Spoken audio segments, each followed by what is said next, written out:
আবারও হত্যা চেষ্টা করা হলো বৈষম্য বিরোধী ছাত্র আন্দোলনের আহ্বায়কের উপর। এবার হত্যা করার চেষ্টা করা হয় হাসনাত আব্দুল্লাহকে। আপনারা দেখছেন BD24 নিউজ, সঙ্গে আছি আমি ফারিয়া নাজনীন। 24 ঘন্টার মাথায় হাসনাত আব্দুল্লাহকে আবারও গাড়ি চাপা দিয়ে হত্যা চেষ্টার অভিযোগ উঠেছে। সংগঠনের মুখ্য সংগঠক হান্নান মাসুদও বলেছেন, সমন্বয়কদের গাড়িতে একের পর এক দুর্ঘটনা, শুধু দুর্ঘটনা হিসেবে ভাবার কোনো উপায় নেই, উদ্দেশ্য প্রণোদিতভাবে গাড়ি চাপা দেওয়ার চেষ্টা। এই সব ষড়যন্ত্র রুখে দিতে ছাত্র সমাজকে ঐক্যবদ্ধ থাকার আহ্বান জানিয়েছে বৈষম্য বিরোধী ছাত্র আন্দোলন। চট্টগ্রাম থেকে তারা যখন ঢাকায় ফিরছিল, একটি ট্রাক তাদের গাড়ি বহরে হামলা করে।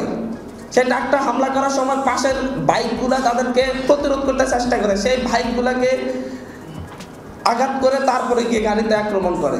কালকে রাতের রেস্ট নিয়ে সকালবেলা আবার রওনা হয়েছে, যাত্রাবাড়ি ব্রিজের উপর আবার আরেকটি ট্রাক হাসনাত আব্দুল্লাহ গাড়িতে আক্রমণ করেছে। আমাদেরকে জানানো হয়েছে আপনারা কয়েকজন মূল মেইন টার্গেটে আছেন, আপনাদেরকে সরিয়ে দেওয়া হবে। রাজনৈতিক দলের নেতা কর্মী আমরা পরবর্তীতে খবর পেয়েছি তারা এখানে ইন্ধন জুগিয়েছে, ছাত্রদের ভিতরে উস্কানি দিয়ে পরে পুরো কলেজ একটা সংঘাতে লেগে গিয়েছে। প্রত্যেকের আসলে স্বাধীনতার জন্য এই লড়াই, ফ্যাসিবাদকে হটানোর জন্য যে লড়াইটা, সেটা যখন এইসব সিলি ম্যাটারের জন্য ভেস্তে যাবে, আমি মনে করি না যে সিটি কলেজের স্টুডেন্ট, ঢাকা কলেজের স্টুডেন্ট আইডিয়াল, নূর মোহাম্মদ, এরা এত বোকা, রোভের পোলাবান এত বোকা। শিক্ষা প্রতিষ্ঠানে সম্প্রতি ও সহাবস্থান নিশ্চিতে শিক্ষার্থীরা তাদের মতামত তুলে ধরেন। আমরা একটা সংবিধান চাই, যে সংবিধান আর কখনো ফ্যাসিবাদ জন্ম দিবে না।